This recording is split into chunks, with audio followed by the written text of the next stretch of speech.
Hello student, welcome to NEET biology Hindi. और इस channel पे आप पढ़ सकते हो पूरी की पूरी बायोलॉजी आपकी नीट के लिए, वो भी हिंदी में। और क्या इसके लिए आपको किसी तरह का कोई पैसा देने की ज़रूरत है? बिल्कुल नहीं। इसके लिए बस आपको छोटा सा काम करना है। ये जो सब्सक्राइब बटन है उस पर क्लिक करो और साथ में ये जो बेल आइकन है उस पर भी प्रेस करो, ताकि कोई भी इंपॉर्टेंट लेक्चर आपसे मिस ना हो। ऑलराइट, आज के लेक्चर में हम बात करने वाले हैं आपके कोशिका जीवन के इकाई का सेकंड लेक्चर होने वाला है। ठीक है, देखो इस लेक्चर में हम बात करेंगे आपके यूकेरियोटिक कोशिकाओं के बारे में। लेकिन यूकेरियोटिक कोशिकाओं में आगे बढ़ने से पहले प्रोकैरियोटिक कोशिका में मैंने आपको लास्ट टॉपिक कौन सा पढ़ाया था? कोशिका का आवरण तथा उसका रूपांतरण। उसमें से जो लास्ट पैराग्राफ था ना, वो मैं बताना भूल गया था। पता नहीं कैसे, ऐसा तो कभी नहीं हुआ पहले, बट हम भी जाने यार, गलती हो जाती है। तो छोटा सा जो टॉपिक है वो भूल गए थे, उसको पहले 5 मिनट पढ़ लेते हैं, देन उसके बाद अपन यूकेरियोटिक कोशिकाओं के साथ आगे कंटिन्यू करेंगे। ऑलराइट, चलो स्टार्ट करते हैं फटाफट। देखो, प्रोकैरियोटिक कोशिका का जो कोशिका का आवरण था उसके अंदर था एक छोटा सा टॉपिक जिसका नाम है नील हरित जीवाणु।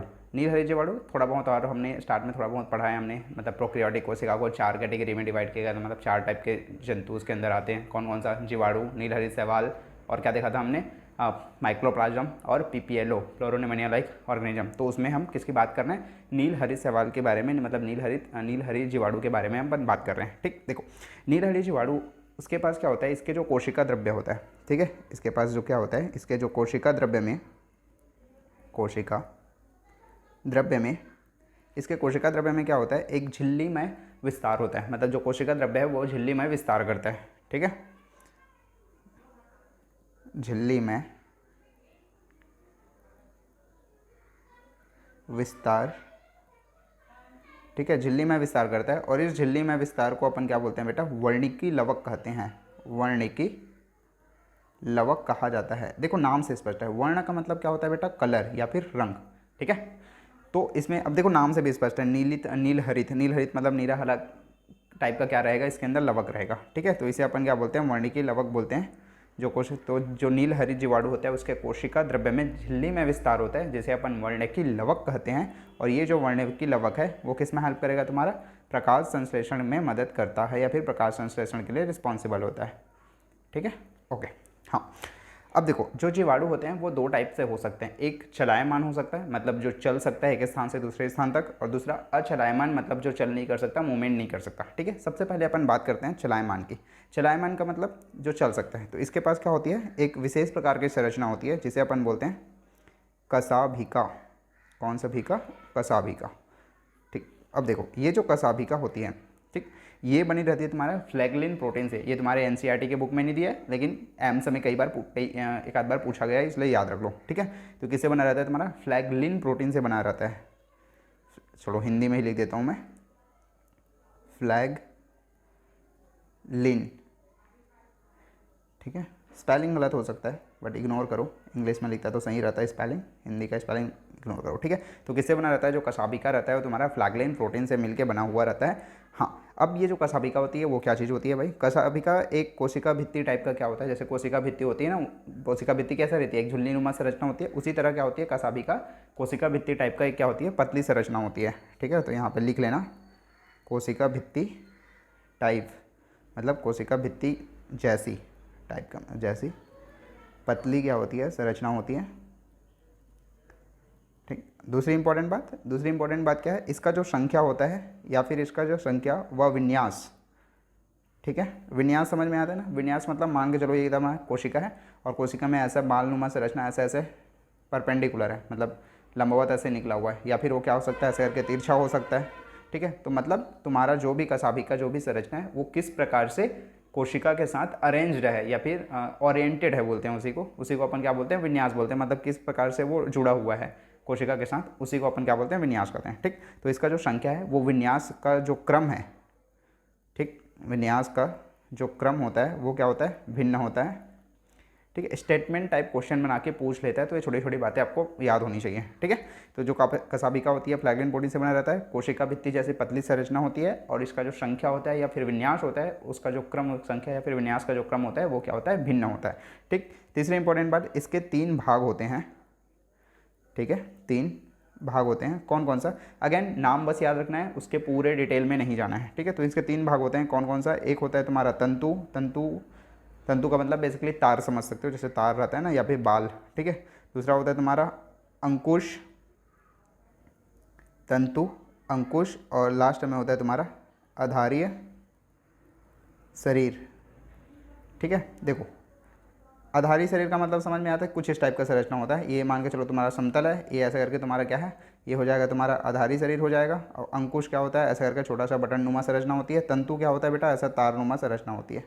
ठीक, तो ये हो गया तुम्हारा तंतु, ये हो गया तुम्हारा अंकुश। तो आधारी शरीर क्या होता है, जो समतल के साथ जुड़ा रहता है।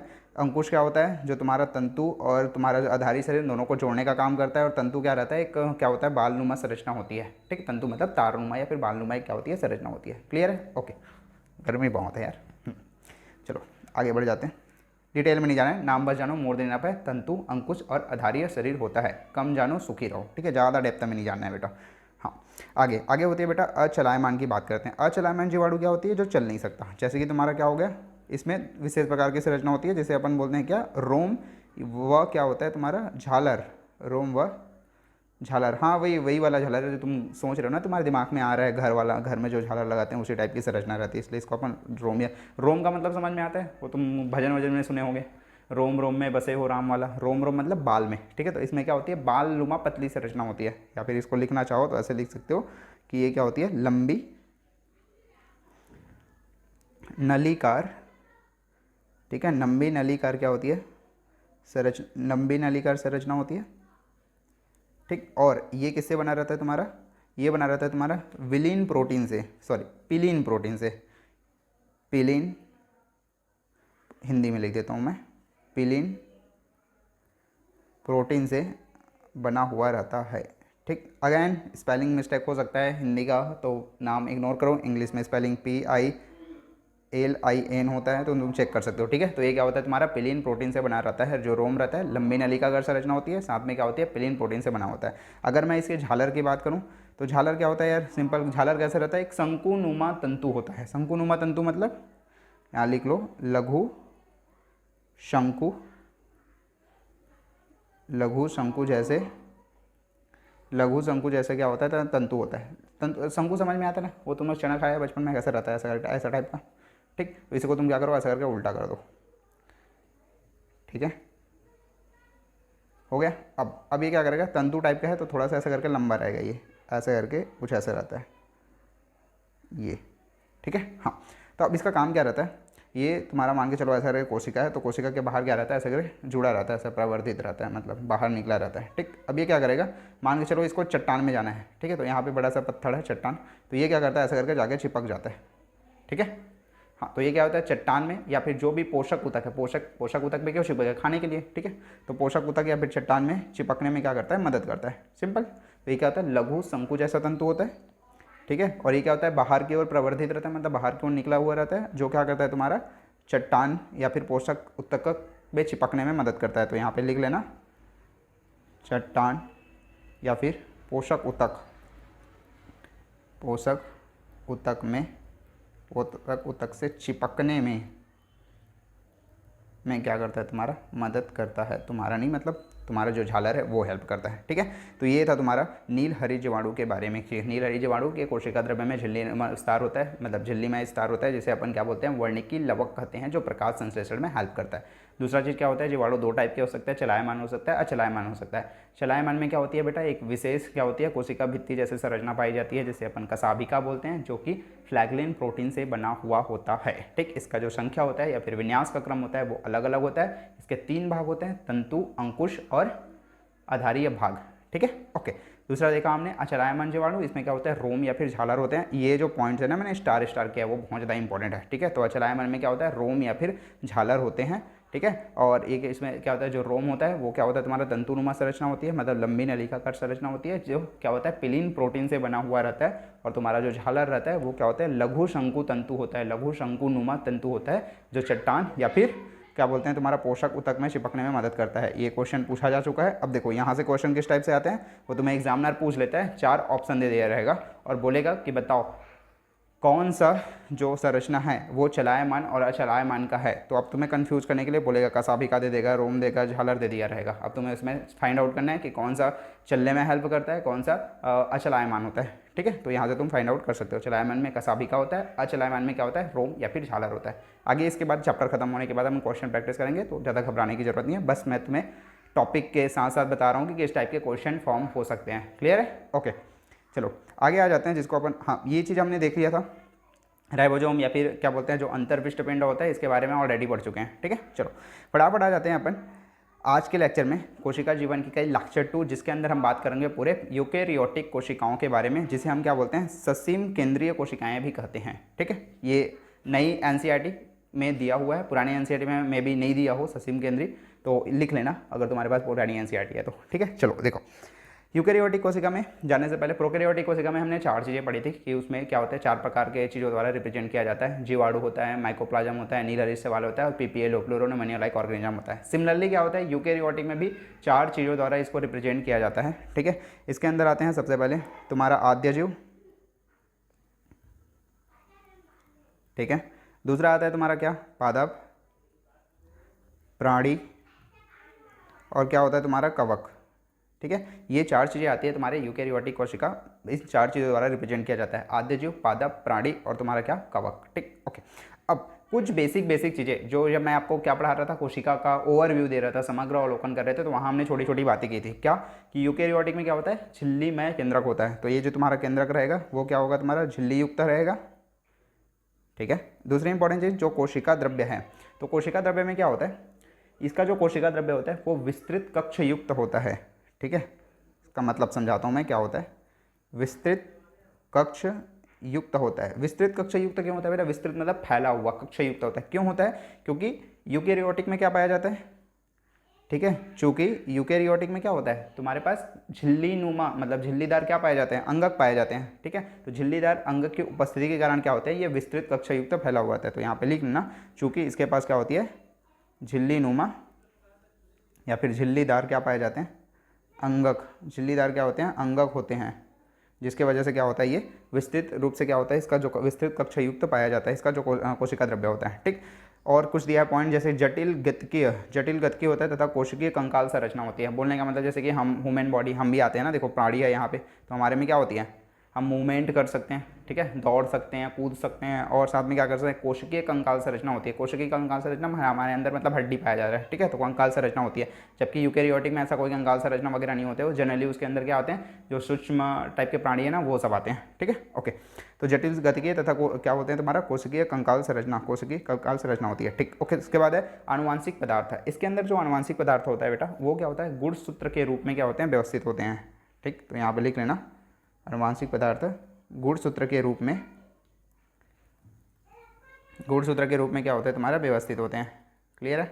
आगे तुम्हारा जो सभी यूकेरियोटिक कोशिकाएं होती है, ठीक है, वो एक समान नहीं होती। ठीक है, एक समान नहीं होती मतलब देखो, जैसे कि तुम्हारा यूकेरियोटिक कोशिका पौधों में भी है, यहाँ पे देखो पादप में भी है, प्राणी में भी है। ठीक है, तो पादप और प्राणी में जो यूकेरियोटिक कोशिकाएं होती है उसमें क्या होता है, बहुत ज़्यादा डिफरेंस होता है। ठीक है, बहुत ज़्यादा नहीं मतलब कुछ कुछ तो डिफरेंस होता ही है। ठीक है, बात कर लेते हैं क्या क्या डिफरेंस होता है। सबसे पहले एक साइड हम लिख लेते हैं पादप के बारे में, दूसरे साइड लिख लेते हैं अपन किसके बारे में, पादप, और दूसरे साइड अपन लिख लेते हैं जंतु के बारे में। अगर मैं पादप और जंतु की मैं बात करूँ, ठीक है, तो पादप के अंदर क्या पाया जाता है बेटा, तुम्हारा कोशिका भित्ति पाई जाती है, ऑलरेडी अपन पढ़ चुके हैं, कोशिका भित्ति। दूसरा होता है तुम्हारा क्या, लवक भी पाए जाते हैं इसके अंदर, और इसके अंदर क्या पाया जाता है, बड़ी राजधानी पाया जाता है, मतलब कोशिका कोशिका के बीच में एक बड़ी राजधानी, वैक्यूल खाली स्पेस पाया जाता है। ठीक है, तो इसके अंदर क्या पाया जाता है तुम्हारा, केंद्रीय राजधानी पाया जाता है।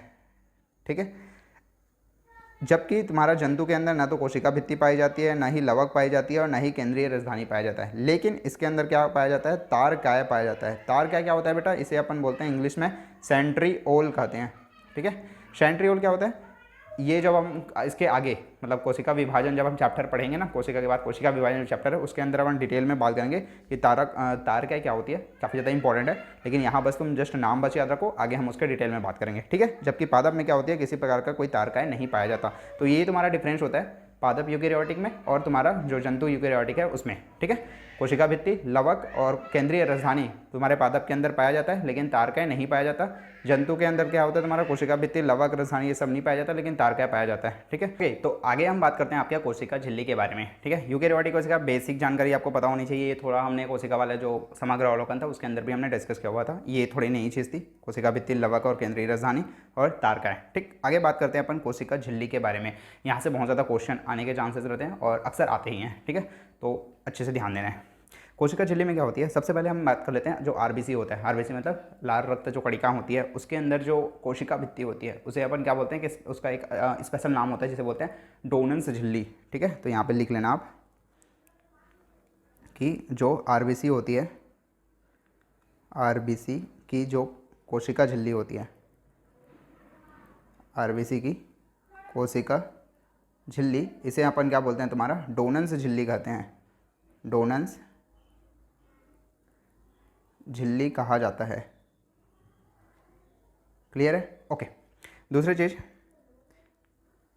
दूसरी इंपॉर्टेंट क्या होती है, जो तुम्हारा कोशिका झिल्ली होती है वो दो चीज़ों से मिलकर बना हुआ रहता है। ठीक है, तो यहाँ पे लिख लेना तुम्हारा जो कोशिका झिल्ली है वो दो चीज़ों से मिलकर बनी होती है। एक को बोलते हैं तुम्हारा लिपिड और दूसरा क्या होता है तुम्हारा प्रोटीन। ठीक है, ये जो लिपिड होता है वो मुख्य रूप से क्या होता है तुम्हारे फास्फोलिपिड होता है। तो यहाँ पे लिख लेना ये क्या होता है तुम्हारा फास्फोलिपिड होता है। मुख्यतः क्या होता है, फास्फोलिपिड होता है। ठीक, अब ये जो फास्फोलिपिड है, फास्फोलिपिड एंड समटाइम्स क्या होता है और अतिरिक्त मतलब फास्फोलिपिड के अतिरिक्त क्या होता है इसके अंदर कोलेस्ट्रॉल होता है। लेकिन मुख्यतः यहाँ पे लिख लेना, ऐसे लिखो, मुख्यतः क्या होता है फास्फोलिपिड होता है, मुख्यतः फास्फोलिपिड होता है। ठीक, और अतिरिक्त में क्या होता है तुम्हारा कोलेस्ट्रॉल होता है। ठीक, तो इसको यहाँ करके ऐसे करके अतिरिक्त में लिख लेना। अतिरिक्त में क्या होता है तुम्हारा वो क्या बोलते हैं कोलेस्ट्रॉल। कोलेस्ट्रॉल स्पेलिंग में भी गलत हो सकता है यार इंग्लिश हिंदी का। ठीक है, थोड़ा सा हिंदी वीक है, क्या कर सकते हैं। ठीक है, तो अतिरिक्त में क्या होता है कोलेस्ट्रॉल होता है। दो चीज़ें होती है कोशिका झिल्ली में, एक तुम्हारा लिपिड होता है, दूसरा क्या होता है तुम्हारा प्रोटीन होता है। लिपिड में मुख्य रूप से तुम्हारा क्या होता है फास्फोलिपिड होता है एंड इसके अतिरिक्त क्या होता है तुम्हारा कोलेस्ट्रॉल होता है। क्लियर है? ओके। अब देखो जो तुम्हारा फास्फोलिपिड होता है वो तुम्हारा क्या होता है द्विसतह होता है। द्विसतह, इसे पता है बाई लेयर बोलते हैं इंग्लिश में, फिर हिंदी में याद रखो ये क्या होता है तुम्हारा द्विसतह होता है। द्विसतह थोड़ा डायग्राम के थ्रू समझते हैं, चीज़ें आपके लिए आसान हो जाएगी। ठीक है, ओके। देखो इसका डायग्राम कैसा रहता है, सिंपल ये मान के चलो क्या है, इसका हेड है, ये क्या होता है टेल होता है, head tail head tail head tail head tail. ठीक है, सिमिलरली एक लेयर हो गया, दूसरा मतलब एक सतह हो गया, नीचे में सिमिलरली दूसरा सतह रहता है इस टाइप से। ठीक है, क्लियर है? ओके। अब देखो हाँ, और यहाँ पे बीच बीच में क्या रहते हैं प्रोटीन होता है। जैसे यहाँ पे प्रोटीन है और उसके बाद फिर से यहाँ पे क्या है तुम्हारा लेयर स्टार्ट हो गया, फिर से यहाँ पे लेयर स्टार्ट हो गया। ठीक है, ये तुम्हारा लेयर। अब यहाँ पे फिर से क्या है ऐसा करके बीच में एक पूरा दोनों के बीच में क्या होता है एक प्रोटीन होता है, फिर से यहाँ पे ऐसा करके तुम्हारा लेयरिंग स्टार्ट हो जाएगा। क्लियर है? ओके। अब देखो यहाँ पे दो बातें तुम्हें पता होनी चाहिए। ये जो तुम्हें सिर नज़र आ रहा है, तुम्हें गोल गोल जो चीज़ें नज़र आ रही है, इसे अपन क्या बोलते हैं बेटा, इसे बोलते हैं तुम्हारा ध्रुवीय सीरा। ठीक है, ये क्या होता है तुम्हारा ध्रुवीय सीरा होता है। ठीक है, इंग्लिश में इसको अपन बोलते हैं तुम्हारा हाइड्रोफिलिक हेड। ठीक है, या फिर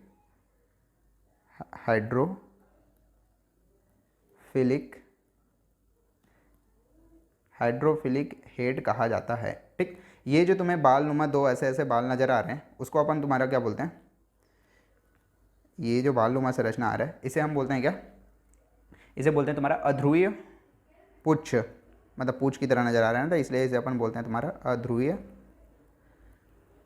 पुच्छ कहा जाता है। ठीक, या फिर इसको और एक नाम बोलते हैं। ठीक है, या फिर इसको हाइड्रोफोबिक कहा जाता है, हाइड्रोफोबिक टेल कहा जाता है।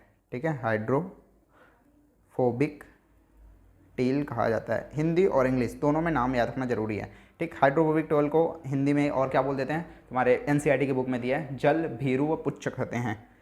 ठीक है, जल भीरु पुच्छ कहते हैं। ठीक है, तो अगर तुम्हें हिंदी में याद रखना है तो हिंदी में याद रख लो, इंग्लिश में याद रखना है इंग्लिश में याद रख लो, किसी भी तरीक़े से तुम्हें याद होनी चाहिए। ठीक, तो कम से कम ये दो नेम तो 100% तुम्हारा याद होना चाहिए। एक होता है तुम्हारा ध्रुवीय सीरा होता है और अध्रुवी क्या होता है तुम्हारा पुच्छ होता है। जो ध्रुवीय सीरा होता है वो क्या होता है हाइड्रोफिलिक होता है। हाइड्रोफिलिक का थोड़ा मतलब समझ जाते हैं। फिलिक का मतलब होता है बेटा जिससे प्यार हो। ठीक है, और फोबिक का मतलब होता है जिससे नफरत हो या फिर जिससे डर लगता हो, खौफ हो।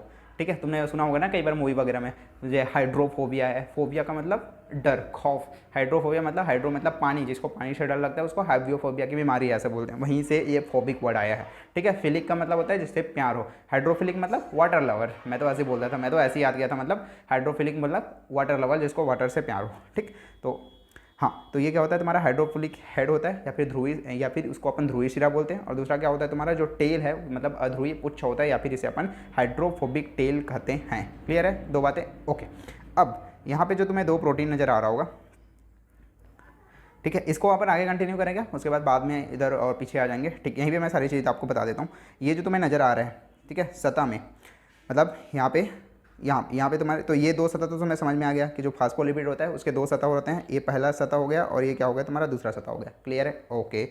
दूसरी चीज़, इसकी सतह में, ठीक है, एक प्रोटीन है, ठीक है, इसकी सतह में एक प्रोटीन है जिसे अपन बोलते हैं तुम्हारा परिधीय प्रोटीन कहते हैं इसको। ठीक है, इसका नाम है परिधीय प्रोटीन। ठीक, परिधीय प्रोटीन क्यों बोलते हैं बेटा, क्योंकि ये सतह पे होता है। ठीक है, तो यहाँ पे लिख लेना, ये क्या होता है तुम्हारा सतह पर होता है, इसलिए अपन इसे क्या बोलते हैं परिधीय प्रोटीन कहते हैं। ठीक, और मतलब दो सतह है, दो सतह में से किसी एक सतह के बीच में क्या रहेगा तुम्हारा परिधीय प्रोटीन होता है। ठीक, उसे अपन क्या बोलते हैं परिधीय प्रोटीन बोलते हैं। दूसरा चीज़ क्या होता है, यहाँ पे एक और प्रोटीन नज़र आ रहा है जिसे अपन बोलते हैं अंगभूत प्रोटीन कहते हैं। ठीक है, अंगभूत प्रोटीन कहा जाता है। अंगभूत प्रोटीन कहाँ पे होता है, दो लेयर के बीच में धंसा हुआ रहता है। ठीक है, ये रहा तुम्हारा पहला लेयर, ये रहा तुम्हारा दूसरा लेयर, दोनों लेयर के बीच में क्या है तुम्हारा ये वाला प्रोटीन फंसा हुआ है, तो उसे अपन क्या बोलते हैं अंगभूत लेयर बोलते हैं। कई बार क्वेश्चन पूछ लिया जाता है इसको क्या प्रोटीन बोलते हैं, इसको क्या प्रोटीन बोलते हैं। ठीक है, तो यहाँ पे तुम लिखना चाहो तो लिख सकते हो कि जो तुम्हारा अंगभूत प्रोटीन होता है वो क्या होता है पूर्णतः रूप से क्या होता है दोनों सतह के बीच में धंसा हुआ रहता है। तो यहाँ पे लिखना चाहो तो लिख सकते हो आंशिक मतलब आधा, या फिर पूर्णतया मतलब पूर्ण रूप से क्या होता है तुम्हारा धंसा हुआ रहता है। ठीक, ओके।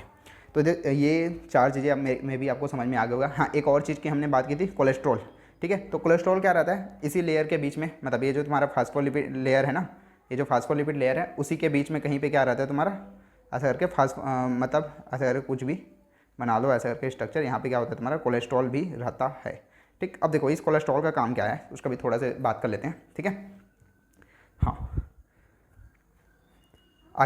आगे बात कर लेते हैं, जिसके बात कर रहे थे। हाँ, तो प्रोटीन भी समझ में आ गया, लिपिड का समझ में आ गया, क्या होता है तुम्हारा फास्फोलिपिड होता है और अतिरिक्त में क्या होता है कोलेस्ट्रॉल होता है। फास्फोलिपिड तुम्हारा दो लेयर में होता है। ठीक, उसमें से क्या होता है ध्रुवीय शिरा होता है, या फिर जिसे हाइड्रोफिलिक हेड बोलते हैं, और दूसरा क्या होता है अध्रुवीय पुच्छ होता है जिसे अपन हाइड्रोफोबिक टेल कहते हैं। ठीक, प्रोटीन की बात करें तो प्रोटीन में क्या होता है दो प्रकार के प्रोटीन होते हैं। एक तुम्हारा क्या होता है यहाँ पे लिख लेना और चाहो तो, एक होता है तुम्हारा परिधीय प्रोटीन और दूसरा क्या होता है तुम्हारा अंगभूत प्रोटीन होता है। ठीक, सारी चीज़ें मैंने बता दी है। ऑलराइट, आगे कोलेस्ट्रॉल के बारे में बात कर लेते हैं थोड़ा सा। ठीक, हाँ, कोलेस्ट्रॉल में जाने से पहले एक छोटी सी बातें और कर लेते हैं। यहाँ पे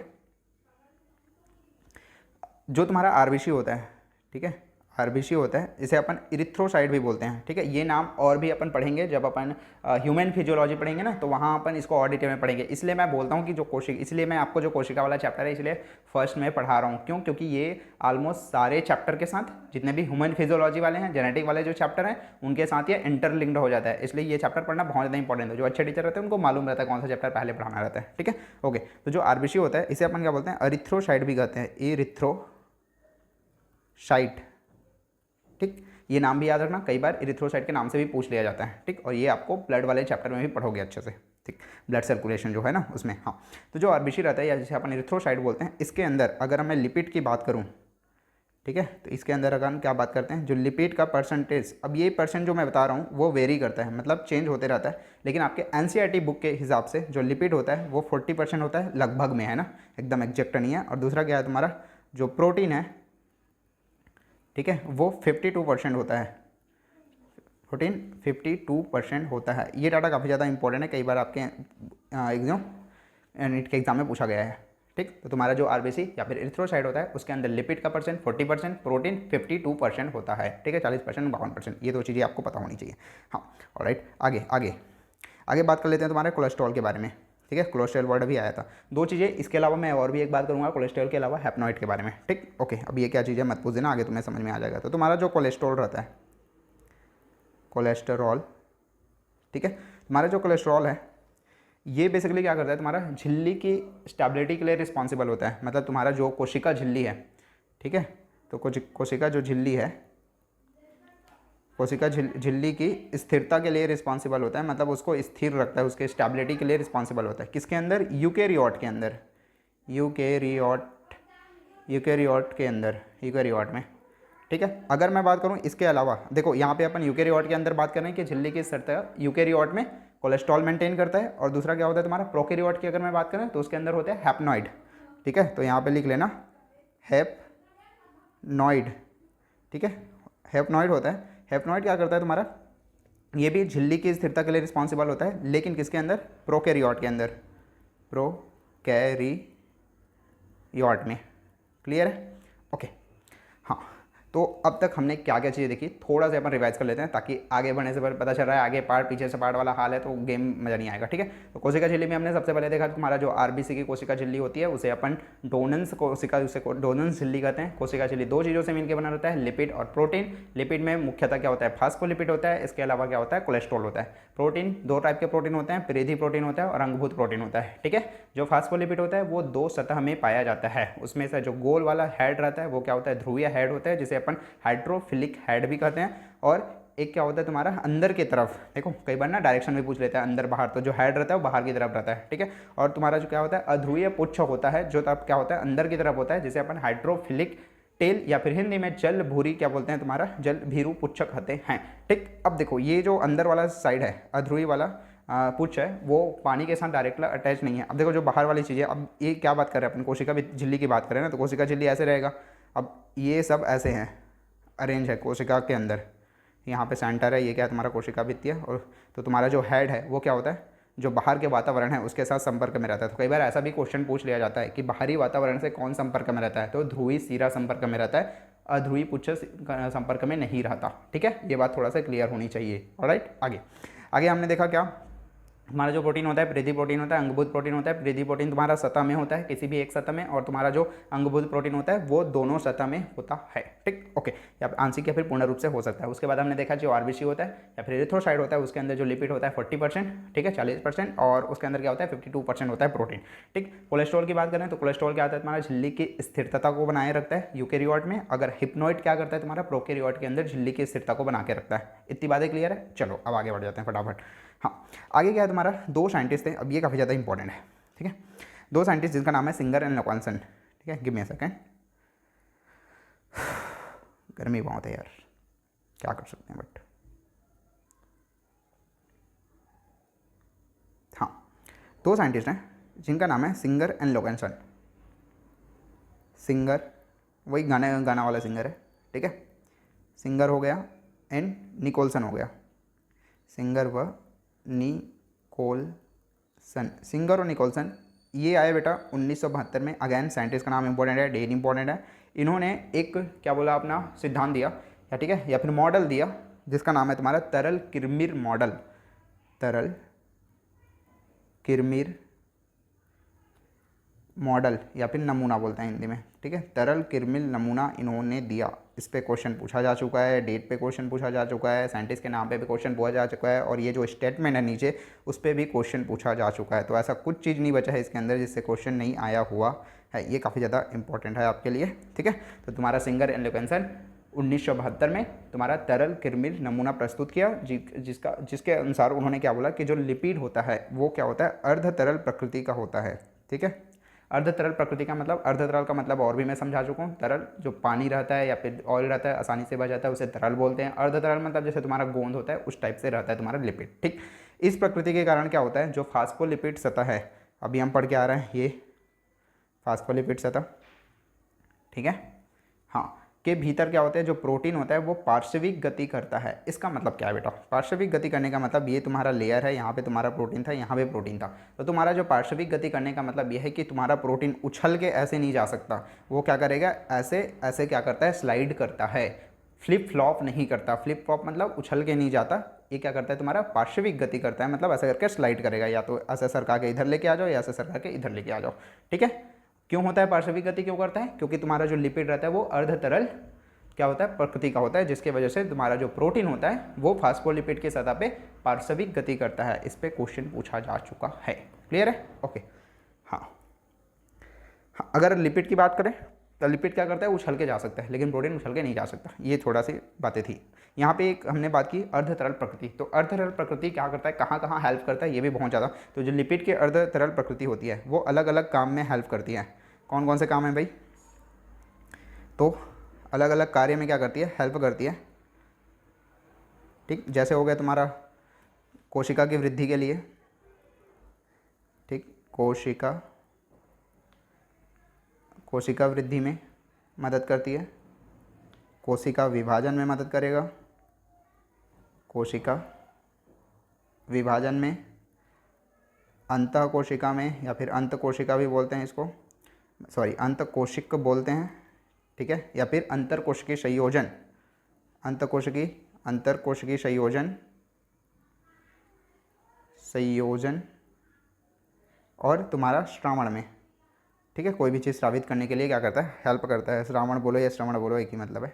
ठीक, तो ये सारे क्या हैं, इनके कार्य हैं। ये कार्य हेल्प करता है, क्यों? क्योंकि जो हमारा लिपिड होता है वो अर्ध तरल प्रकृति का होता है, जिसकी वजह से कोशिका वृद्धि, कोशिका वृद्धि, कोशिका विभाजन, अंतरकोशिकीय संयोजन और श्रवण, ये सारी चीज़ों में हेल्प करता है। ठीक, ओके। एक और चीज़ यहाँ पे लिखा है हमने, प्रोटीन पार्श्विक गति। तो ये जो गति रहता है, अब देखो हमने फिजिक्स में पढ़ा है यार कि गति किन किन चीज़ों पर निर्भर करता है। अब यहाँ ज़्यादा फिजिक्स नहीं लगाएंगे, बट बेसिक चीज़ें तो आपको पता होनी चाहिए कि ये जो गति होता है वो किसी ना किसी चीज़ पे तो निर्भर करेगी कि इसकी गति कब फास्ट होगी, कब स्लो होगी। ठीक है, तो इसकी जो गति रहती है वो डिपेंड करती है तुम्हारे, ठीक है, मैं थोड़ा फिजिक्स टाइप लिख देता हूँ कि इसकी जो गति होती है वो डायरेक्टली प्रोपोर्शनल होती है किसके, तरलता के। किसके तरलता के? तुम्हारा जो लिपिड की तरलता है उसके क्या होती है, डायरेक्टली प्रोपोर्शनल होती है। कहने का मतलब ये है कि जो तुम्हारा लिपिड होता है जितनी ज़्यादा अर्ध तरल प्रकृति का होगा उतनी ज़्यादा क्या होगा, प्रोटीन पार्श्विक गति करेगा। ये मैं बोलना चाहता हूँ। क्लियर है? होपफुली तुम्हें यहाँ तक कोई डाउट नहीं होगा।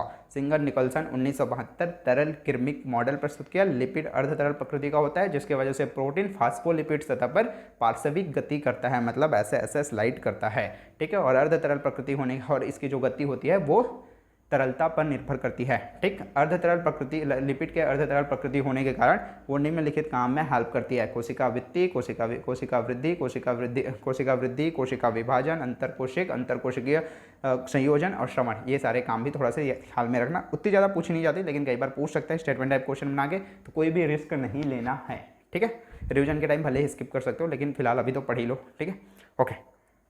हाँ, तो ये हो गया तुम्हारा कोशिका झिल्ली से रिगार्डिंग बातें।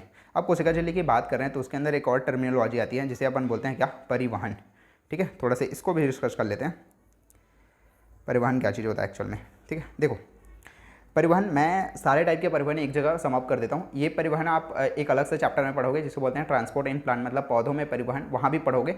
वो फिजियोलॉजी के अंदर, मतलब क्या बोलते हैं, फिजियोलॉजी, प्लांट फिजियोलॉजी के अंदर पढ़ोगे। ह्यूमन फिजियोलॉजी नहीं, प्लांट फिजियोलॉजी के अंदर और डिटेल में पढ़ोगे। तो मैं इसलिए बोलता हूँ ना, कोशिका वाला चैप्टर सब चैप्टर के साथ लिंक है, इसलिए मैं बोलता हूँ। ठीक है, तो थोड़ा सा डिस्कस कर लेते हैं। ऊपर पढ़ेंगे जो आपके इस टॉपिक में दिया है उसको थोड़ा सा ध्यान से देंगे, बाकी चीज़ों को एक जगह समाप्त करके मैं बता देता हूँ आपको। ठीक है, सारे टाइप के परिवहन एक जगह मैं खत्म कर देता हूँ। जो परिवहन होते हैं वो दो टाइप से होते हैं। पहला होता है बेटा तुम्हारा निष्क्रिय। ठीक है, निष्क्रिय का मतलब जो चुपचाप बैठा हुआ है भाई, जो क्रिया नहीं कर रहा है। ठीक है, क्रिया नहीं कर रहा है मतलब इसके लिए क्या होती है, कोई भी ऊर्जा की ज़रूरत नहीं होती। ठीक है, तो ऊर्जा की नीड नहीं होती, तो इसे अपन क्या बोलते हैं, निष्क्रिय बोलते हैं। दूसरे टाइप का होता है जिसे बोलते हैं तुम्हारा सक्रिय। ठीक है, सक्रिय क्या होता है, इसमें ऊर्जा की ज़रूरत होती है, ऊर्जा की नीड क्या होती है, इसमें ऊर्जा की नीड होती है, तो इसे अपन क्या बोलते हैं, सक्रिय बोलते हैं। ठीक है, निष्क्रिय तुम्हारा क्या होता है बेटा, तुम्हारा 4 टाइप का होता है। ठीक, नंबर 1 जिसे बोलते हैं तुम्हारा विषण। ठीक है, अब देखो विषण क्या होता है, अगर तुम्हारा क्या है, कोई उदासीन विलय है। ठीक है, अगर कोई क्या है, उदासीन विलय है, अगर उदासीन विलय, अब देखो नेचुरली होता क्या है, मैं तुझे सिंपल से पढ़ना बताता हूँ, तो मैं थोड़ा बेसिक चीज़ें बात करते हैं। ये मान के चलो बड़ा सा टब है, ये क्या है तुम्हारा छोटा सा टब, मतलब 2 सेम साइज़ के टब हैं, सेम वॉल्यूम के टब हैं। इसमें ज़्यादा पानी भरा हुआ है, इसमें कम पानी भरा हुआ है। अब होगा क्या, अगर मैं इसको ऐसे करके पाइप लगा दूँ, मतलब इन दोनों के बीच में ऐसे करके पाइप लगा दूँ, तो पानी कहाँ से कहाँ जाएगा, ऑब्वियसली ए से बी की ओर जाएगा। क्लियर है, बेसिक फंडामेंटल प्रकृति ऐसे काम करती है, मतलब ज़्यादा से कम की ओर जाती है। जिसके पास ज़्यादा नॉलेज रहता है वो, जिनके पास नॉलेज नहीं रहता उनको बांटते हैं। सिमिलरली जिसके पास ज़्यादा पानी हो कम पानी की तरफ जाएगा। ओके, सिमिलरली अब होगा, ये नेचुरल थिंग है जो होती है प्रकृति में। ठीक, तो विषण में होता क्या है, जो उदासीन विलय होते हैं, जैसे ऐसा करके टब है, इसके अंदर विलय ज़्यादा है, इसके अंदर विलय कम है, तो जो उदासीन विलय है वो अधिक सांद्रता से कम सांद्रता की ओर मूव करता है। ठीक है, मतलब यहाँ से इधर जाएगा, ए से बी की तरफ। क्लियर है? ओके। दूसरी चीज़ होती है जिसे अपन बोलते हैं, क्या बोलते हैं, सुसाध्य। सुसाध्य ऐसे कुछ बोलते हैं हिंदी में। ठीक है, मुझे पता नहीं, फैसिलिटेट डिफ्यूजन बोलते हैं इंग्लिश में, हिंदी में इसको बोलते हैं बेटा सुसाध्य विसरण। सुसाध्य विसरण क्या होता है, मैं तुम्हें एकदम एकदम अच्छा क्या बोलते हैं, एकदम फालतू, मतलब फालतू क्या, एकदम ले मैन की भाषा में समझेंगे अपन। ठीक है, इसके अंदर क्या होता है, ध्रुवीय विलय होता है। ऊपर में क्या होता है, उदासीन विलय होता है, यहाँ पे क्या होता है, ध्रुवीय विलय होता है।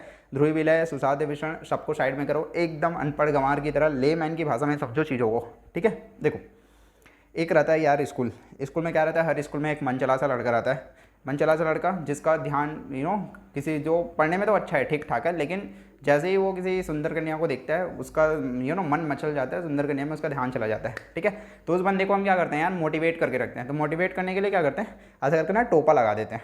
ठीक है, उसके आँख के सामने, जैसे तुमने टांगा देखा ना, घोड़ा वाला टांगा, उसमें ऐसे टोपा लगा देते हैं ताकि वो इधर उधर डिस्ट्रैक्ट ना हो। सेम चीज़ क्या करते हैं, इसके साथ करते हैं, ऐसा करके टोपा लगा देते हैं। टोपा लगाने की वजह से क्या होता है, बच्चा मस्त मोटिवेट होकर पढ़ाई करने लग जाता है।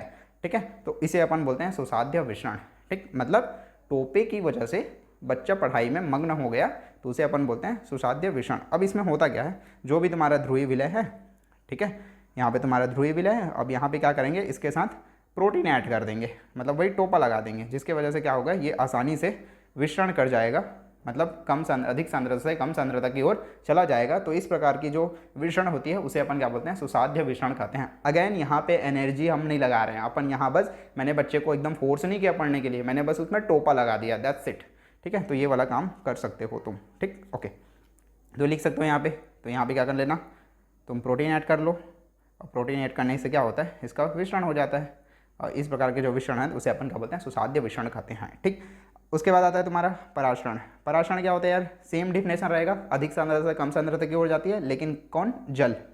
ठीक है, तो अगर उदासीन विलय अधिक सांद्रता से कम सांद्रता की ओर जा रही है तो उसे अपन बोलते हैं विसरण। अगर ध्रुवीय विलय है, उसके साथ अगर प्रोटीन ऐड कर दिए और अब वो अधिक सांद्रता से कम सांद्रता की ओर जा रही है तो उसे अपन बोलते हैं सुसाध्य विसरण। पराशरण क्या बोलते हैं, अगर जल अधिक सांद्रता से कम सांद्रता की ओर मूव कर रहा है झिल्ली को पार करके, तो उसे अपन क्या बोलते हैं, पराशरण कहते हैं। ठीक, एक और चीज़ आती है जिसे अपन बोलते हैं तुम्हारा अंतः शोषण। अब ये अंतः शोषण ना आप उसमें पढ़ोगे, ट्रांसपोर्ट एंड प्लांट में डिटेल में पढ़ेंगे, ये वाले टॉपिक में अभी नहीं है, तो इसको फिलहाल के लिए अभी इग्नोर करो। ये 3 चीज़ें आपके टॉपिक में दिया हुआ था, तो मैंने तीनों को अच्छे से एक्सप्लेन कर दिया। ठीक है, होपफुली तुम्हें कहीं पे कोई भी प्रॉब्लम नहीं हुई होगी। क्लियर है? ओके, आगे आ जाओ। आगे आ जाते हैं, जिसे बोलते हैं तुम्हारा निष्क्रिय ऊर्जा। सक्रिय, जिसमें क्या होती है, ऊर्जा की नीड होती है। मतलब ऊर्जा की नीड क्यों होती है, सबसे पहले तो यही समझ लो। ऊर्जा की नीड इसलिए होती है यार, अगर तुम्हें कोई अपोजिट काम कराना है, अपोजिट काम कराना है मतलब अभी तक हम जान रहे थे कि यहाँ से ऐसे ज़्यादा से कम पानी की तरफ जाता है, तो अब मुझे क्या करना है, कम से ज़्यादा की ओर लगाना है। ठीक है, मतलब मैं चाहता हूँ कि बी से ए की तरफ जाए, कम से ज़्यादा की तरफ जाए, तो मुझे क्या करना पड़ेगा, फोर्स सप्लाई, एनर्जी देना पड़ेगा। ठीक है, तो उस ऊर्जा देना पड़ेगा ताकि वो कम से ज़्यादा की तरफ जा सके। अब नेचुरली तो नहीं जा पाएगा, नेचुरली तो ज़्यादा से कम की ओर जाता है, तो अगर कम से ज़्यादा की ओर लेके जाना है तो मुझे ऊर्जा देना पड़ेगा। तो इस प्रकार की, तो कम सांद्रता से अधिक सांद्रता की ओर, ठीक है, किसी विलय को या फिर विलायक को ट्रांसफ़र करने के लिए हमें क्या पड़ती है, ऊर्जा देनी पड़ती है, जिसे अपन क्या बोलते हैं, सक्रिय कहते हैं। कोई डिफिनेशन वगैरह नहीं जाना है, सिंपल से जो टर्मिनोलॉजी मैं लिख रहा हूँ उतना बस काफ़ी है, थोड़ा थोड़ा बस पता रहना चाहिए, बाकी तुम्हारा काम हो जाएगा। तो ये 2 टाइप के होते हैं, एक हो सकता है तुम्हारा प्राइमरी, मतलब प्राथमिक बोल सकते हो जिसको तुम प्राथमिक सक्रिय परिवहन बोल सकते हो, और दूसरा क्या होता है तुम्हारा, लिखना चाहो तो लिख लो प्राथमिक सक्रिय परिवहन, और दूसरा क्या होता है तुम्हारा सेकेंडरी सक्रिय परिवहन, पूरा लिख लेना तुम। ठीक, ओके। अब देखो प्राइमरी और सेकेंडरी होता क्या है, पहले ध्यान से समझ लो। हाँ, एक और चीज़ यार, प्राइमरी और सक्रिय बताने से पहले, सक्रिय में क्या होती है, पंप की ज़रूरत होती है। ठीक है, पंप क्या काम करता है, अब ये मत पूछ देना। ठीक, पंप, इसमें ना 2 प्रकार के पंप की ज़रूरत होती है। अगर जंतु कोशिका है, जंतु कोशिका अगर क्या है तुम्हारा, जंतु कोशिका है, तो यहाँ पे अपन लेते हैं सोडियम एंड पोटेशियम पंप लेते हैं, सोडियम एंड पोटेशियम पंप लिया जाता है। ठीक, अगर तुम्हारा क्या है, पादप कोशिका है, ठीक है, अगर क्या है, पादप कोशिका है, तो इस कंडीशन में अपन हाइड्रोजन पोटेशियम पंप लिया जाता है। ठीक, ये और भी हम पढ़ेंगे अगेन ट्रांसपोर्टेशन प्लांट के अंदर। तो बेसिक चीज़ें यहीं से क्लियर करते जाओ कि अगर जंतु कोशिका है तो सोडियम पोटेशियम पंप लेते हैं, अगर पादप कोशिका है तो अपन हाइड्रोजन पोटेशियम पंप यूज़ किया जाता है। ठीक, अब वापस बैक टू इसमें आ जाओ, क्या बोलते हैं, प्राइमरी सक्रिय परिवहन और सेकेंडरी सक्रिय परिवहन क्या आते हैं। अब एकदम ना फ्रेश होके, मतलब पेन कॉपी साइड में रख के एकदम ध्यान से कहानी सुनो। ठीक है, कहानी सुनो, कहानी सुनने में बड़ा मजा आता है और हमें सुनाने में भी मजा आता है। ठीक है, नाना नानी लोगों की याद आ जाती है, पुराने ज़माने में सुनाते थे ना, गर्मी के दिन में जाओ घर तो।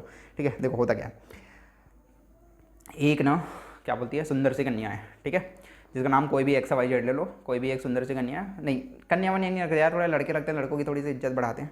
ठीक है, तो मान के चलो एक लड़का है चिंटू। ठीक है, यहाँ पे मेरा क्या है, एक चिंटू है। अब चिंटू को मालूम है यार कि मैं क्लास वगैरह अटेंड करता हूँ, मतलब क्लास वगैरह पढ़ाता हूँ, यहाँ पे मैं हूँ। ठीक है, और चिंटू को पता है कि मैं क्लास वगैरह पढ़ाता हूँ, ऐसे करके मस्त है। ठीक, बस वो जान रहा है, लेकिन वो मेरे क्लास में आ नहीं रहा है। तो मैं क्या करता हूँ, चिंटू को बोलता हूँ कि भाई मैं तुझे फ्री क्लास दूंगा। ठीक है, फ्री क्लास दूंगा, फ्री डेमो क्लास दूंगा। तो वो क्या करता है, फ्री डेमो क्लास के चक्कर में मेरे क्लास में आना चालू कर देता है। ठीक, तो उसे अपन क्या बोलते हैं बेटा, प्राइमरी सक्रिय परिवहन कहते हैं। ठीक, अब दूसरा क्या है, सेकेंडरी। सेकेंडरी क्या है यार, एक मस्त सुंदर सी कन्या है जिसका नाम है तुम्हारा कोई भी ले लो यार, कोई भी क्या क्या क्या, श्रुति। ठीक, कोई नाम है, लड़की का नाम श्रुति। अब श्रुति क्या है ना, श्रुति का क्रश है ये अपने चिंटू पे। ठीक है, श्रुति का क्या है, बहुत ज़्यादा क्रश है इस चिंटू पे। तो श्रुति क्या करती है, इसका बाल थोड़ा स्टाइलिश बना दो। ठीक, तो श्रुति क्या करती है, चिंटू के चक्कर में क्या होती है, मेरे क्लास में आने लग जाती है। लेकिन इसमें मेरा लॉस हो जाता है, उसको भी, श्रुति को भी मुझे फ्री क्लास देना पड़ेगा। ठीक है, तो हो क्या रहा है, अगर चिंटू फ्री डेमो क्लास के चक्कर में मेरे क्लास में आ रहा है तो उसे बोलते हैं प्राइमरी सक्रिय परिवहन, और चिंटू के चक्कर में अगर तुम्हारा क्या बोलते हैं, श्रुति आ रही है मेरे क्लास में तो उसे बोलते हैं सेकेंडरी परिवहन। खत्म। हाँ, तो ये होता है बेटा तुम्हारा प्राइमरी एंड सक्रिय परिवहन। दैट्स इट, इससे ज़्यादा तुम्हें और कुछ नहीं जानना है। ठीक है, ओके, अब आगे आ जाते हैं, इतना ही था तुम्हारे में इसमें। ठीक है, ओके ओके, तो आगे आ जाते हैं अपन कोशिका भित्ति के बारे में। अगेन ये भी काफ़ी ज़्यादा इंपॉर्टेंट है, इसमें 2 से 4 पॉइंट है जो काफ़ी ज़्यादा इंपॉर्टेंट है और कई बार पूछा गया है आपके नीट के एग्जाम में, तो काफ़ी ज़्यादा फोकस रहना है। ठीक है, कोशिका भित्ति में थोड़ा सा अपन इसका कार्य वगैरह के बारे में बात कर लेते हैं, इसका बेसिक नाम वगैरह क्या क्या रहता है। ठीक है, इसे आइडिया हो जाएगा आपको। तो इसका काम रहता है यार, सबसे पहले तो ये तुम्हें यांत्रिक सपोर्ट देता है। यांत्रिक सपोर्ट देता है मतलब एक तो तुम्हारा जो हानिकारक संक्रमण रहता है उससे बचाता है, और साथ में क्या करता है, यांत्रिक हानि से बचाता है। यांत्रिक हानि मतलब प्रोटेक्शन में हेल्प करता है बेसिकली। ठीक है, हाँ, तो यहाँ पे लिख लेना, ये क्या करता है तुम्हारा, यांत्रिक हानि हो गया या फिर वह संक्रमण से क्या करता है, रक्षा करता है। ठीक, दूसरी इंपॉर्टेंट क्या होती है, कोशिका के बीच में आपसी संपर्क स्थापित करता है। ठीक है, तो यहाँ पे लिख लेना, कोशिकाओं के बीच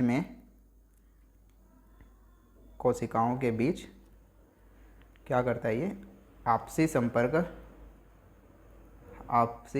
संपर्क लाता है या फिर संपर्क स्थापित करता है। ठीक, अगर उसके बाद है आगे, जो भी अवांछनीय पदार्थ हैं या फिर अवांछनीय क्या होते हैं तुम्हारा, जो अणु होते हैं, अवांछनीय क्या बोलते हैं उसको, हाँ उसी को तो बोलते हैं अवांछनीय। क्या होते हैं तुम्हारे, वृहद अणु होते हैं या फिर बड़े अणु होते हैं, उसके लिए क्या करता है, अवरोध उत्पन्न करता है। मतलब कोशिका भित्ति है ना यार बेसिकली कोशिका के बाहर, तो ये क्या करता है, एक तो प्रोटेक्शन में हेल्प कर रहा है, दूसरा तुम्हारा क्या बोलते हैं, आप 2 कोशिकाओं के बीच में संपर्क स्थापित कर रहा है, और साथ में क्या करता है, जो वृहद अणु है बाहर के, जो अवांछनीय मतलब जिसकी हमें चाहत नहीं है। ठीक है, हाँ, तो जो अवांछनीय होता है, अवांछनीय अणु, वृहद अणु, वृहद मतलब बड़े, ये तो समझ में आती होगी, छोटी छोटी वृहद अणुओं के लिए क्या करता है, अवरोध उत्पन्न करता है, मतलब अवरोध की तरह काम करता है। ठीक है, ये हो गया बेसिक से कार्य, जिससे क्वेश्चन शायद ही पूछेगा। ठीक है, फिर भी पढ़ लो सेफ जोन में रहते हुए, ताकि कई बार पूछ लिया जाए स्टेटमेंट टाइप क्वेश्चन बना के, तो तुम्हारा हाथ अटकना नहीं चाहिए। ठीक है, ओके, आगे आ जाओ यार, इसके फटाफट इंपॉर्टेंट चीज़ें अब चालू हो जाती है। सबसे पहले बेटा अगर हम बात करें कवक के अंदर, तो कवक के अंदर जो कोशिका भित्ति होती है, ठीक, कवक के अंदर जो कोशिका भित्ति होती है वो बनी रहती है तुम्हारी काइटिन की। ठीक है, इंपॉर्टेंट है, कई बार पूछा जा चुका है। दूसरा चीज़, पौधे के अंदर अगर मैं बात करूं, ठीक है, अगर पौधे के अंदर हम बात करें तुम्हारा किसके बारे में, ये कोशिका भित्ति के बारे में, तो पौधे के अंदर क्या होती है, जो तुम्हारी कोशिका भित्ति होती है, गिव मी अ सेकंड, हाँ, तुम्हारा जो पौधे होते हैं उसके अंदर जो कोशिका भित्ति बनी रहती है, एक तो बेसिक चीज़ें पता है तुम्हें क्या, कि सेलुलोज से बनी होती है, बचपन से पढ़ते आ रहे हो। ठीक, सेलुलोज, हेमी सेल्यूलोज, ठीक है, सेमिलोज, हेलोसेलुलोज, पैक्टिन व प्रोटीन से बना हुआ होता है। ठीक, ये हो गया तुम्हारे पौधे का, ये भी कई बार पूछा जा चुका है। ठीक, जंतु की अगर बात करें, जंतु नहीं, शैवाल की अगर मैं बात करूँ, शैवाल, तो शैवाल के अंदर बना रहता है, ये कई बहुत ज़्यादा इंपॉर्टेंट है, ये बना रहता है तुम्हारा सेलुलोज। ठीक है, गैलेक्टेंस, गैलेक्टेंस स्पेलिंग मेरे ख्याल से गलत हो सकता है, एक चेक कर लेना आपने, गैलेक्टेंस। ठीक है, किसे बना रहता है तुम्हारा, गैलेक्टेंस हो गया, मैनांस हो गया, मैनांस, गैलेक्टेंस, मैनांस व खनिज से। ठीक है, खनिज में बेसिकली लिया जाता है बेटा तुम्हारा calcium carbonate, calcium carbonate CaCO3, ये कई बार पूछा जा चुका है। ठीक है, तो तुम्हारा जो शैवाल रहता है उसकी कोशिका भित्ति किससे बनी जाती है, सेल्यूलोज, गैलेक्टेंस, मैनांस व कैल्शियम कार्बोनेट। गैलेक्टेंस, मैनांस, सेल्यूलोज और कैल्शियम कार्बोनेट डायरेक्ट फिंगरप्रिंट पे होना चाहिए, एग्जाम में कोई एक्सपेरिमेंट नहीं किया जाता। बायोलॉजी इज ऑल अबाउट रट्टाफिकेशन। ठीक है, कुछ चीज़ें रट्टाफिकेशन वाली चीज़ें रहती है, कुछ चीज़ें समझने वाली चीज़ रहती है। अनुवांशिक जो पढ़ेंगे, अनुवांशिकी वगैरह, वो समझने वाला टॉपिक है। फिजियोलॉजी पढ़ेंगे, ह्यूमन फिजियोलॉजी, वो समझने वाला टॉपिक है। लेकिन कुछ चीज़ें हैं जो रटनी होनी चाहिए, मतलब फिंगरप्रिंट पे होनी चाहिए। पता है तो पता है, नहीं पता है तो कुछ नहीं हो सकता। फिजिक्स केमिस्ट्री नहीं है जहाँ तुम दुनिया भर से कहीं से भी फार्मूला लगा के तुम आंसर लेके आ जाओ, ये वाला काम नहीं होता यहाँ बायोलॉजी में। तो डायरेक्ट याद होनी चाहिए। कवक बोले तो काइटिन, कवक की जो कोशिका भित्ति काइटिन से बनी रहती है। पौधे में सेल्यूलोज, हेमीसेल्यूलोज और पैक्टिन एंड प्रोटीन से बनी रहती है। शैवाल के अंदर बात करें तो सेल्यूलोज, गैलेक्टेंस, मैनांस व खनिज जैसे कैल्शियम कार्बोनेट से मिलकर बना हुआ होता है। क्लियर है इतनी बातें? ओके, आगे आ जाओ। आगे अगर बात करें अपन, आगे है तुम्हारा प्राथमिक भित्ति। ठीक है, अब ये थोड़ा सा ना आप क्या बोलते हैं, प्लांट फिजियोलॉजी में पढ़ते हो छोटी छोटी चीज़ें, लेकिन अभी से जान लो कि तुम्हारा जो प्राथमिक भित्ति होती है क्या होती है, इसके बारे में अभी बात नहीं करेंगे। ठीक है, बस नाम याद रखो कि तुम्हारा जो प्राथमिक भित्ति होती है, प्राथमिक भित्ति, द्वितीयक भित्ति, तृतीयक भित्ति, 3 प्रकार की भित्ति होती है। सबको नहीं जानना है, प्राथमिक और द्वितीयक आपके बुक में दिया है इस टॉपिक पे, तो बस इसको जानो। जब प्लांट के बारे में पढ़ेंगे तो वहाँ डिटेल में पढ़ लेंगे। ठीक है, ओके। तो तुम्हारा जो प्राथमिक भित्ति होती है वो बनता है तुम्हारा बेटा, तुम्हारा जो नई पादप कोशिका होती है, मतलब जो छोटे छोटे पौधे होते हैं ना, जो बड़े होना स्टार्ट हो रहे हैं अभी, छोटे पिद्दी टाइप के बच्चे टाइप के हैं। ठीक है, तो तुम्हारा जो 9 पादप कोशिका होती है, 9 पादप कोशिका, ठीक है, जो 9 पादप कोशिका होती है उसमें क्या होती है, प्राथमिक भित्ति पाई जाती है। ठीक, अब जैसे जैसे क्या होता है तुम्हारा जो पादप कोशिका है, अब छोटा तो नहीं रहेगा, धीरे धीरे ग्रो करेगा, उम्र के साथ जवान होते जाएगा ना अपना। ठीक है, तो ये क्या होगा, जैसे जैसे क्या होता है परिपक्व होते जाता है, मतलब जवान होते जाता है, परिपक्व होते जाता है, वैसे वैसे क्या होता है, इसकी जो प्राथमिक भित्ति है वो क्या होती है, कम होती जाती है। बोलने का मतलब परिपक्वता बढ़ती जाती है वृद्धि होने के साथ। जैसे जैसे अब कोशिका बड़ा होते जाएगा तो परिपक्वता क्या होती है, कम होती जाती है। परिपक्वता कम हो जाने का मतलब समझ में आ रहा है ना, मतलब तुम्हारा जो प्राथमिक भित्ति है अब वो बनना बंद होते जाएगा और उसके जगह क्या बनते जाएगा, द्वितीयक भित्ति बनता जाएगा। ठीक, तो परिपक्वता क्या होती है, वृद्धि के साथ कम होती है, मतलब वृद्धि होने के साथ साथ कम होती जाती है। मतलब या फिर ये बोल सकते हो कि जैसे जैसे कोशिका क्या होता है परिपक्व होते जाता है, प्राथमिक भित्ति की वृद्धि क्या होती है, कम होती जाती है, ये मैं बोलना चाहता हूँ। और तुम्हारा जो द्वितीयक भित्ति है, द्वितीयक कैसे लिखते हैं, द्वितीयक भित्ति, ठीक है, द्वितीयक भित्ति वो क्या होती है, होने लगती है, मतलब द्वितीयक भित्ति क्या होती है, बढ़ने लगती है। तो ये सिंपल सा मैं फार्मूला टाइप बना दिया हूँ जिससे तुम्हारा काम आसान हो जाएगा। प्राथमिक भित्ति 9 पादप कोशिका में होती है, जैसे जैसे कोशिका परिपक्व होती जाती है तुम्हारा जो प्राथमिक भित्ति है उसकी वृद्धि कम होती जाती है, तथा द्वितीयक भित्ति क्या होती है, बढ़ती जाती है। इन्वर्स का मतलब कम होता है, ये तो मालूम है ना, मतलब परिपक्व बढ़ेगा तो वृद्धि कम होगा, एक दूसरे के इन्वर्सली प्रोपोर्शनल होता है, बेसिक चीज़ें पता होनी चाहिए। ठीक, ओके। अब एक छोटी सी पॉइंट है जिस पर हम बात करते हैं, गिव मी अ सेकंड, गर्मी बहुत है यार, क्या करें। हाँ चलो हटाओ, आ जाओ उसमें क्या बोलते हैं। हाँ, एक छोटी सी बात और बच गई जिसका नाम है, अब देखो हमने स्टार्ट में बात किया था क्या, यांत्रिक हानि सुरक्षा, ये तो सब हो गया। कोशिका के बीच आपसी संपर्क का, अब देखो कोशिका के बीच आपसी संपर्क कैसे होता है। ठीक, मान के चलो यहाँ पे क्या है, एक कोशिका है, यहाँ पे उसका केंद्रक है। ठीक, ये मेरा एक कोशिका, यहाँ पे उसका केंद्रक, ये मेरा दूसरा कोशिका, ठीक है, और यहाँ पे इसका केंद्रक। ठीक, अब क्या होता है, दो कोशिका, तो दो कोशिका के बीच में, दो कोशिका को आपस में जोड़ने का काम करता है, इसे अपन बोलते हैं तुम्हारा मध्य पटलिका, मध्य पटलिका कहते हैं। ठीक, मध्य पटलिका बना रहता है बेटा तुम्हारा कैल्शियम से, कैल्शियम कैसे लिखते हैं, कैल्शियम या फिर मैग्नीशियम से। आपके बुक में कैल्शियम दिया है लेकिन दोनों से बनता है। ठीक है, मैग्नीशियम कैल्शियम, स्पेलिंग में भी गलत हो सकता है, तुम सुधार लेना, ठीक है। या फिर मैं डायरेक्ट ऐसे लिख देता हूँ Ca2+ या फिर Mg2+ लिख सकते हो। कैल्शियम या फिर मैग्नीशियम पैक्टेट से बना हुआ रहता है, पैक्टेट, ठीक है। या फिर आप एक नाम लिखना चाहो तो एक नाम भी लिख सकते हो, कैल्शियम पैक्टेट से मिलकर बना हुआ रहता है बोल के आपके एनसीईआरटी में कैल्शियम पैक्टेट दिया हुआ है, ठीक है। जो तुम्हारा कोशिका होती है वो आपस में संपर्क में आते हैं, किसकी वजह से? मध्य पटलिका, मतलब दो कोशिका के बीच में मध्य पटलिका पाया जाता है जो आप आसपास के कोशिका को जोड़ने का काम करता है। ये कैल्शियम पैक्टेट से बना हुआ रहता है, ठीक। अब दो कोशिका हो गया, अब ये क्या है? कोशिका, कोशिका का केंद्रक, और ये दोनों क्या है? कोशिका भित्ति है। अब यहाँ पे ऐसा करके कोशिका होगा तो कोशिका के बाहर कोशिका भित्ति भी तो होगा ना। ये कुछ बना देता हूँ ताकि तुम्हारे अच्छे से समझ आ जाए, ठीक। तो ये दोनों क्या हो गया? तुम्हारा कोशिका भित्ति हो गया, ठीक है, ओके। ये तुम्हारा मध्य पटलिका हो गया, तुम्हारा कोशिका भित्ति हो गया।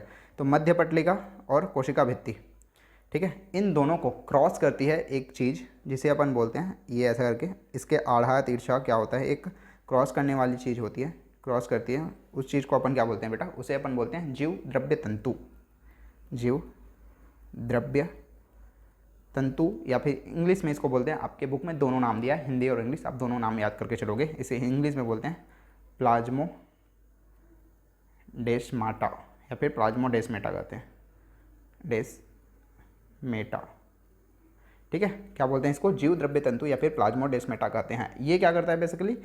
अब देखो, ये क्या है? कोशिका भित्ति है, ये क्या है? केंद्रक है। तो बीच में क्या रहेगा तुम्हारा? कोशिका द्रव्य रहेगा, राइट। हाँ, तो अगर तुम प्लाज्मा डेस्माटा को ध्यान से देखो तो वो कहाँ कहाँ पे है? एक यहाँ पे है और एक यहाँ पे है, मतलब दो अलग अलग कोशिका के कोशिका द्रव्य में से क्या हुआ है? जुड़ा हुआ है। तो बेसिकली इसका काम क्या है? तो ये काम क्या कर रहा है? तुम्हारा जो कोशिका द्रव्य है आसपास के कोशिका द्रव्य को क्या करता है? संपर्क में लाता है या फिर जोड़ता है। तो डायरेक्ट यहाँ पे लिख लेना कि इसका काम क्या रहता है? ये तुम्हारा कोशिका द्रव्य को जोड़ता है, कोशिका द्रव्य को जोड़ता है, ठीक, ओके। तो ये हो गया बेटा तुम्हारा मध्य पटलिका, इंपॉर्टेंट है। दूसरा जीव द्रव्य तंतु या फिर जिसे अपन क्या बोलते हैं? प्लाज्मोडेस्माटा कहते हैं। ये दोनों काफ़ी बार पूछा जा चुका है, ठीक है। तो सबसे पहले मध्य पटलिका क्या रहता है? दो कोशिकाओं के बीच में पाया जाता है, जो क्या करता है? जो क्या करता है तुम्हारा? दो कोशिका के कोशिका भित्ति को जोड़ता है या फिर दो कोशिका को दो कोशिका को जोड़ने का काम करता है, जो कैल्शियम पैक्टेट से बना हुआ रहता है। दूसरा क्या होता है तुम्हारा? जो मध्य पटलिका और कोशिका, मध्य पटलिका हो गया और कोशिका के आड़े तिरछे बिछा हुआ रहता है, उसे अपन क्या बोलते हैं? जीव द्रव्य तंतु या फिर प्लाज्मोडेस्माटा कहते हैं, जो कोशिका द्रव्य दो आसपास के कोशिका द्रव्य को जोड़ने का काम करता है। क्लियर है? ठीक है। तो ये हो गया बेटा तुम्हारा किसके बारे में? कोशिका भित्ति के बारे में A to Z बातें। बाकी की जो चीज़ें हैं अंतः झिल्लिका तंत्र, उसको अपन एक नए लेक्चर में पढ़ेंगे। इसमें पढ़ेंगे तो बहुत ज़्यादा टाइम हो जाएगा और आपको चीज़ें समझ नहीं आ जाएगा, आगे पार्ट पीछे से पार्ट हो जाएगा। तो आज के लेक्चर में फिलहाल इतना ही। चीज़ों को अच्छे से रिवाइज करो, कहीं पर कोई डाउट है तो मुझे पूछ सकते हो। होपफुली आपको वीडियो अच्छी लगी होगी। अगर आप चाहते हो कि इसी तरह की अच्छी वीडियो आपको एक जगह एक साथ मिल जाए, सारे लेक्चर्स के आपको नोट्स मिल जाए, साथ ही साथ आप मुझसे पर्सनल डाउट पूछ सकते हो, लाइक मुझे डायरेक्ट कॉल कर सकते हो या फिर जो भी डाउट है उसको स्क्रीनशॉट लेकर मुझे व्हाट्सअप कर सकते हो। मुझसे पर्सनली अपना डाउट क्लियर करना चाहते हो 24 आवर, किसी प्रकार का ऐड से डिस्ट्रैक्शन नहीं चाहिए। मतलब होता है ना यार, जब आप यूट्यूब पे पढ़ते हो तो ऐड आ जाती है, या फिर यूट्यूब पे आप लेक्चर देखने आते हो लेकिन कोई दूसरा वीडियो का सजेशन आता है और आप डिस्ट्रैक्ट हो जाते हो। तो इस तरह का कोई भी अगर आपको डिस्ट्रैक्शन नहीं चाहिए, चैप्टर वाइज अगर आपको टेस्ट चाहिए सारे चैप्टर का, साथ ही साथ आपको previous year question paper, mock test और पूरा रिवीजन कैसे करना है, इस सारे टाइप का स्ट्रैटेजी अगर आपका फ़ायदा उठाना चाहते हो तो आप मुझे इस पर्टिकुलर नंबर पे व्हाट्सअप कर सकते हो, ठीक है। और आप हमारे पेड क्लास में आ सकते हो, ठीक है। तो अगर आप अफोर्ड कर सकते हो, जिसकी प्राइस है मात्र 699 रुपीज़ पर मंथ, ठीक है। तो अगर आपको पेड क्लास में आनी है, ये सारी फीचर्स का फ़ायदा उठाना है, तो आप मेरे साथ पेड्स के लिए आप मुझे इस नंबर पर मैसेज कर सकते हो, ठीक है, व्हाट्सअप कर सकते हो। Okay, bye bye and see you.